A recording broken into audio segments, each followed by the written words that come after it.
Nous prions. Seigneur notre Dieu, tu as envoyé ton esprit à travers cette onction, à travers ces mains bénissantes, à travers ces prières de ton assemblée sur Maëlys, sur Edena et sur Margot. Nous te prions, Seigneur, maintenant que ton esprit vienne envahir nos cœurs à chacune, chacun. Qu'il vienne bousculer tout ce qui essaye de prendre ta place en nous. Fais-nous prendre conscience, Seigneur, de ce qui, dans notre vie, occupe une autorité qui n'est pas la tienne. Et prends toute la place, Seigneur. Nettoie la maison que nous sommes et occupe-la par ton esprit. Amen.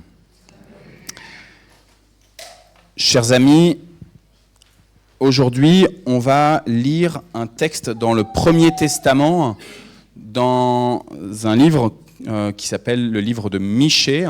C'est un prophète dans le Premier Testament. Et Michée, c'est un petit prophète. Son livre biblique n'est pas très très long, donc il fait partie de la série des 12 petits prophètes. Michée, il a prophétisé vers les années moins 700. C'est un moment où il y avait un empire, l'empire assyrien, qui commençait à l'est de la Terre Sainte, de prendre beaucoup de place. Il était très conquérant. Et donc, il y avait tout un questionnement de savoir jusqu'où ils vont étendre leur propre territoire. Est-ce qu'ils vont arriver jusqu'en terre de Canaan, en terre sainte? Est-ce que nous allons être dépossédés de notre terre? Et le prophète Michée, donc on pense qu'il a commencé vers moins 740, moins 730 à peu près, à prêcher. Il a prêché en terre de Canaan, dans le nord et dans le sud. Ou plutôt, il a prêché pour la partie du nord et pour la partie du sud. Souvent, les prophètes du Premier Testament, ils avaient l'habitude de prêcher juste pour une partie du territoire. Souvent, Dieu, quand il envoie des prophètes, de la même manière que quand il envoie des juges avant les rois, eh ben, ils viennent pour un territoire particulier. Parce qu'on ne peut pas s'adresser à tout le monde en une fois. Il est plus facile de s'adresser à un groupe, à une famille, et éventuellement à un village, à une ville, et éventuellement à un département. On n'est pas tous des Billy Graham prêts à faire des croisades dans le monde entier et à nous adresser au monde entier. Sauf que Michée, lui, il va s'adresser à la fois au royaume du Nord et au royaume du Sud. Et ce qu'il va dire dans ses premiers chapitres, chapitres 1, 2 et 3, c'est que, et dans le royaume du Nord, et dans le royaume du Sud, eh ben, le comportement des élites, le comportement des religieux, le comportement des commerçants, le comportement de tout le monde, eh ben, est défaillant et n'est pas le comportement que Dieu désire. Chacun, dans sa propre responsabilité, dans les missions qui lui incombent en tant que membre du peuple élu de Dieu, eh ben, a une histoire, a des relations, a des paroles qui ne correspondent pas à ce que Dieu veut. Et Michée, donc, dans ses premiers chapitres, chapitres 1, 2 et 3, il annonce la condamnation et du royaume du Nord et du royaume du Sud. Le royaume du Nord va tomber très vite, en fait, par l'empire assyrien. Le royaume du Sud va tomber un peu plus tardivement. Il va y avoir un peu plus d'une centaine d'années qui vont passer. Mais Michée, il est là et c'est un oiseau de mauvais augure. Il n'y a personne qui a envie, j'imagine, parmi vous, d'avoir quelqu'un qui dit « T'as fait trop de bêtises, c'est foutu pour toi. T'avais une belle maison, t'avais un bel appartement, t'avais une belle famille, tu avais un beau travail, tu avais des belles relations, tu avais des bons amis, eh bien, tu as trop abusé et tu vas tout perdre. Pourtant, c'est ce que Michée y fait. Pendant 3 chapitres, il est là et il charge la mule. Il est là, il vient nous mettre face à nos réalités. Nos réalités. Parce que nous, aujourd'hui, en 2024, on lit Michée pas seulement comme un prophète pour l'Ancien Testament, mais pour nous aussi. Et il vient nous dire, sois corrigé par le Seigneur. C'est lui qui te donne, c'est lui qui peut te reprendre. Si tu n'agis pas droitement, il va te reprendre. Donc crains le Seigneur. Ça fait peur, non ? Parce que si on est en vérité, eh ben, avant même d'arriver ce matin au temple, avant même de venir pour ce moment de fête, eh ben, on a déjà eu des paroles, des pensées, des gestes malencontreux. Pour une fois, je ne me suis pas embrouillé avec mes enfants avant le culte, mais combien de fois ça arrive ? Et je me souviens quand je devais prendre les transports, là c'est facile, j'habite à côté maintenant, mais quand je devais prendre les transports, combien de fois dans la voiture, on se prenait la tête parce qu'on était en retard, parce que les enfants n'étaient pas bien habillés, parce que je ne sais pas quoi. Il y avait toujours quelque chose, une bonne raison de se prendre la tête. Je ne sais pas, vous, ce qu'il y a pu avoir aujourd'hui, depuis votre réveil. Mais on entend, avec ces chapitres 1, 2 et 3 de Michée, que ce serait juste que nous soyons sévèrement punis. Et pourtant, et on arrive, merci Lorenzo d'avoir patienté, on arrive donc au chapitre 4, et vous allez voir, là je vous ai expliqué un peu le contexte, vous allez voir ce que Michée annonce. Un jour viendra où la montagne de la maison du Seigneur sera fermement établie au sommet des montagnes, et elle se dressera au-dessus des collines. Alors des peuples afflueront vers elle. Si tu peux aller au verset 2. Des foules nombreuses s'y rendront, et elles diront « En route, montons à la montagne du Seigneur, à la maison du Dieu de Jacob. Il nous enseignera ce qu'il attend de nous, et nous suivrons ses chemins. En effet, c'est de Sion que vient l'enseignement du Seigneur, c'est de Jérusalem que nous parvient sa parole. Il rendra son jugement entre une multitude de pays. Il sera un arbitre pour des peuples puissants, même lointains. Avec leurs épées, ces peuples puissants, même lointains, ils forgeront des socs de charrues. Et avec leurs lances, ils feront des faucilles. En effet, on ne lèvera plus l'épée, un pays contre l'autre. On ne s'exercera plus à la guerre. Chacun cultivera en paix sa vigne et ses figuiers sans que personne l'inquiète. C'est le Seigneur de l'univers lui-même qui parle. Les autres peuples vivent en accord avec leur Dieu, alors que nous voulons vivre en accord avec le Seigneur notre Dieu pour toujours. Un jour viendra, affirme le Seigneur, où je recueillerai ceux qui sont blessés, où je ramènerai ceux qui sont en exil et que j'ai maltraités. Je ferai des blessés un reste qui survivra, de ceux qui sont en exil un peuple puissant. Le Seigneur régnera sur eux depuis la montagne de Sion, dès maintenant et pour toujours. Et toi, colline de Jérusalem, qui veille sur le peuple comme une tour de garde, tu retrouveras bientôt ton autorité d'autrefois. Jérusalem sera de nouveau la capitale du royaume. Parole du Seigneur. Alors c'est extrêmement intéressant, vous voyez ce chapitre 4, après avoir annoncé la condamnation, la juste condamnation de la part de Dieu, alors que Michée il vient et il dit « Vous allez tout perdre ». Vous allez perdre votre terrain, vous allez perdre vos champs, vous allez perdre vos cultures, vous allez perdre vos vignes, vous allez perdre vos maisons, vous allez être déracinés complètement de ce territoire parce que ce territoire, c'est moi qui ai décidé de le donner. Et votre comportement n'était pas digne du territoire que je vous ai donné. Et donc vous allez être déracinés. Et alors que Michée, il vient vraiment, je vous ai dit tout à l'heure, de charger la mule, de rajouter et rajouter et rajouter, arrive ce chapitre 4, où il nous dit, pourtant, un moment où une multitude de peuples va venir jusqu'à Jérusalem, jusqu'à cette montagne de Sion. En moins 700, les gens, ils ont peur de ce royaume assyrien. Et ils savent qu'il y a des multitudes de peuples, en tout cas de l'Est, qui va venir, non pas comme un Messie, on attend toujours que le Messie arrive à l'Est, là non pas comme un Messie, mais comme des gens qui vont nous faire du mal. Et donc les gens, ils ont peur de ça. Ils craignent vraiment ce qui va se passer. Je ne sais pas si nous, on craint aujourd'hui ce qu'il y a à l'Est. Qu'est-ce qui va se passer pour l'année 2025 avec ce qui arrive de l'Est? Comment est-ce qu'on peut entendre un jugement, comme dans Michée 1, 2 et 3, de ce qui arrive de l'Est?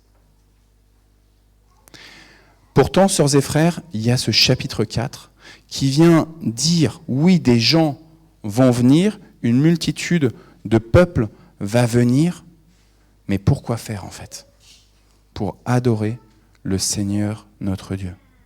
Alors que le peuple juif, le peuple hébreu, a peur de cette migration, de cette colonisation forcée, de cette déportation qu'il va y avoir, Dieu vient leur dire, des gens de toutes les nations vont venir jusqu'ici pour adorer le Seigneur Dieu.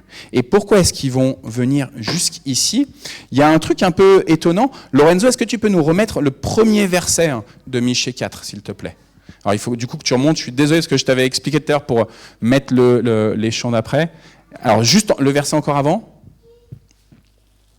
Un jour viendra où la montagne de la maison du Seigneur sera fermement établie au sommet des montagnes, et elle se dressera au-dessus des collines. Juste ce verset-là, on le laisse un petit peu, Lorenzo, s'il te plaît.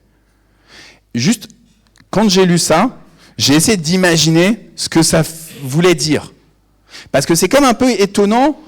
Je sais que Jésus, il a dit, si vous avez la foi comme une graine de moutarde, comme une graine de sénévé, tu pourras dire à cette montagne de se jeter dans la mer et elle va le faire.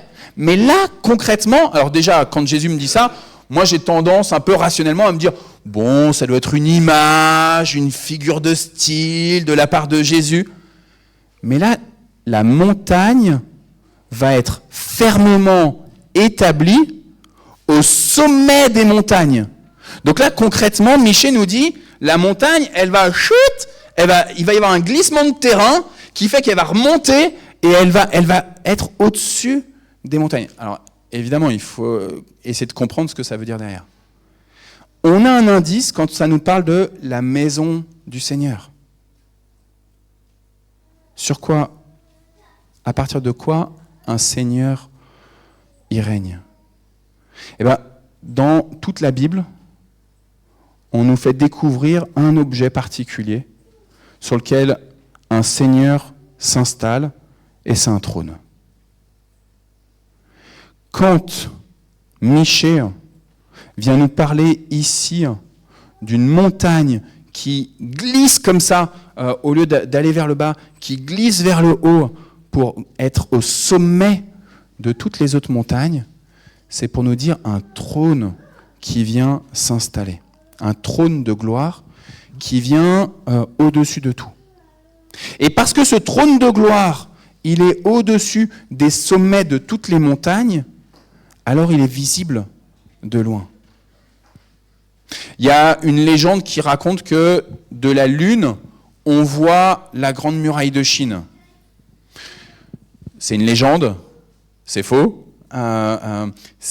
Les scientifiques sérieux ont affirmé que de là-haut, on ne voyait pas la grande muraille de Chine. Et pourtant, quel bel ouvrage!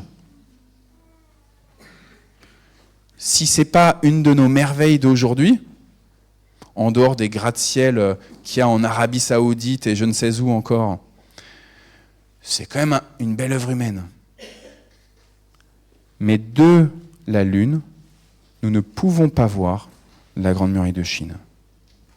De la terre, nous promet Michée, nous allons voir ce trône au sommet de toutes les montagnes.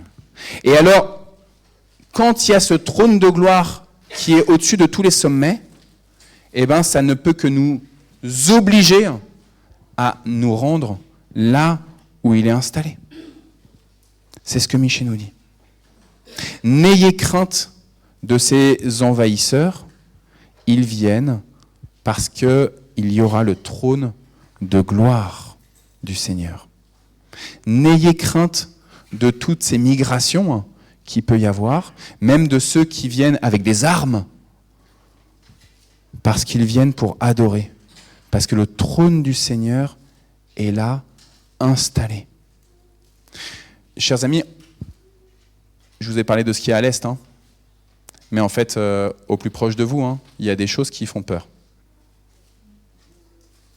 Le fait que notre gouvernement, là, il a été forcé à la démission, le fait qu'on ne sache pas de quoi on va se nourrir, quel impôt on va payer, quel salaire on va recevoir, etc., dans quelques semaines, quelques mois, on peut se réjouir de ce que le gouvernement tombe, on peut aussi être effrayé, frères et sœurs, de ce qui va se passer. On est dans un espèce de saut dans le vide. Mais Dieu dit à Michée, et il nous le dit à nous, le moment viendra où mon trône va être là, au-dessus de tous les sommets. Alors, dans le Nouveau Testament, je l'ai oublié de le mettre, Lorenzo, le texte, malheureusement, mais dans le Nouveau Testament, on nous parle d'un trône, beaucoup dans l'Apocalypse, mais aussi dans l'évangile selon Matthieu. Et dans l'évangile selon Matthieu, dans la fin de l'évangile selon Matthieu, Jésus nous dit qu'il va y avoir le temps du jugement, et il nous dit, quand le Fils de l'homme viendra dans sa gloire avec tous les anges, il siégera sur son trône royal. Quand le Fils de l'homme viendra dans sa gloire avec tous les anges, il siégera sur son trône royal. C'est une promesse que Jésus fait, qu'il va venir avec ce trône de gloire, ce trône qui dirige l'ensemble du monde. Donc on voit bien qu'il y a une cohérence entre ce que Michée a annoncé en moins 700 et ce que Jésus annonce au début de notre ère, et qui concerne peut-être quelque chose de plus tard, quand le Fils de l'homme viendra dans sa gloire, avec tous les anges, il siégera sur son trône royal. Vous allez me dire, ok, mais ça n'empêche que ça, c'est dans l'avenir. Nous, aujourd'hui, qu'est-ce qu'on fait ? Est-ce qu'on a raison ou pas d'avoir peur ?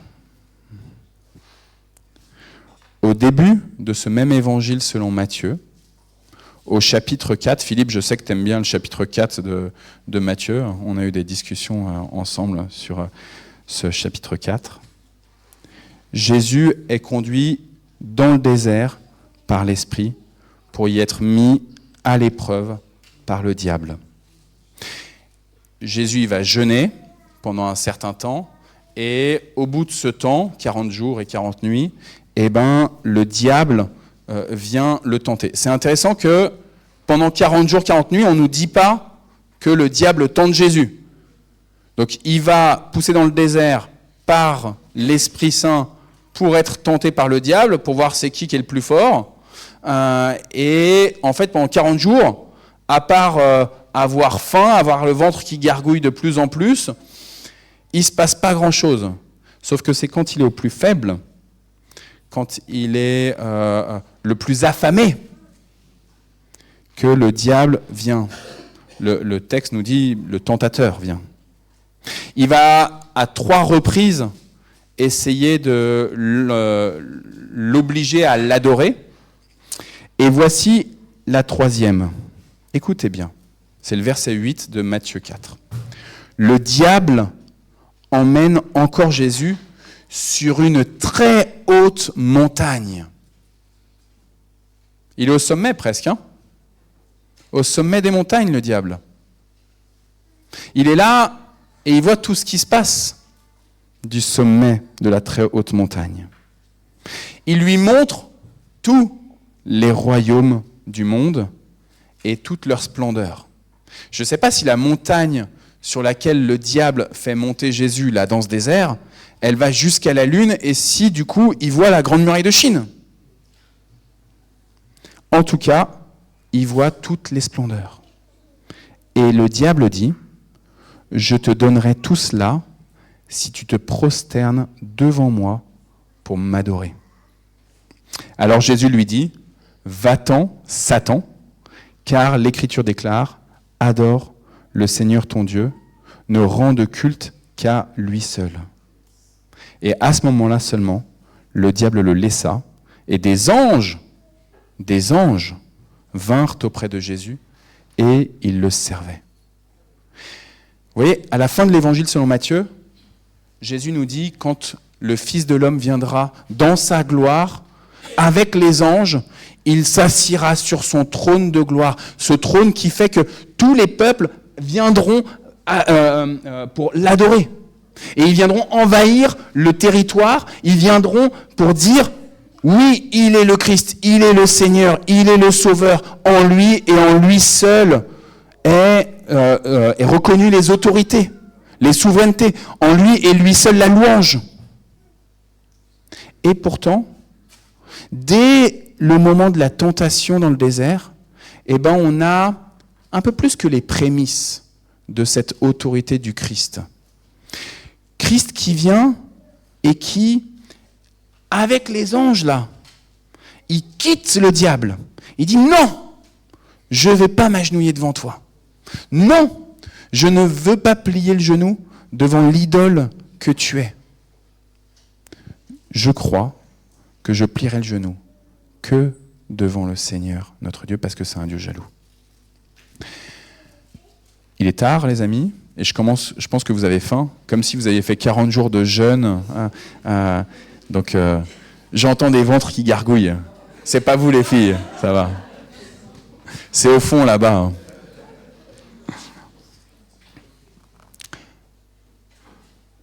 Frères et sœurs, on est dans la période de l'Avent, on est dans la marche vers Noël. C'est un moment d'introspection particulier, de repentance aussi, pour se questionner. C'était pour nous réveiller, Cécé, merci beaucoup. C'est un temps pour se questionner de notre rapport soumission ou insoumission à Dieu.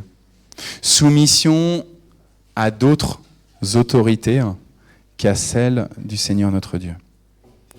Aujourd'hui, Dieu vient vous dire, avec Michée 1, 2 et 3, oui, je sais.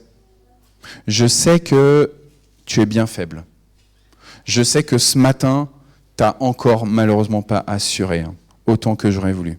Tu as élevé la voix dans mon temple et pourtant, tes pensées, tes paroles, tes actes, je les avais en horreur parce que tu as trop abusé. Oui, avec Michée 1, 2 et 3, Dieu vous dit, nous dit à chacun, me dit, normalement, mon juste jugement, c'est ta mort. Mais aujourd'hui, dans cette marche vers Noël, Dieu nous dit, je vais établir mon trône sur la montagne. Et tous les peuples viendront m'adorer. Des gens du Congo viendront à Mantes-la-Jolie pour m'adorer. Et puis peut-être que des gens iront à Madagascar. Là, les Malgaches, vous êtes en minorité aujourd'hui. Habituellement, je crois qu'il y a plus de Malgaches quand même dans ce temple.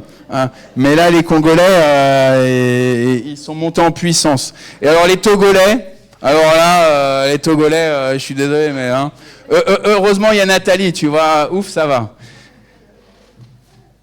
Et les Blancs, les Français blancs, je dis rien. Le Seigneur, il veut régner sur vos vies. Le Seigneur, il va régner sur vos vies. Et il vous enjoint pendant ce temps de l'Avent à lui faire de la place. Faites place sur vos sentiers. rendez droit vos routes pour qu'il puisse, dans sa toute seigneurie, vous apporter le salut. À vous qui espérez, qui attendez, qui avez besoin de la bonne et juste nourriture. Que celui qui a des oreilles pour entendre, qu'il entende la parole donnée à l'Église. Amen.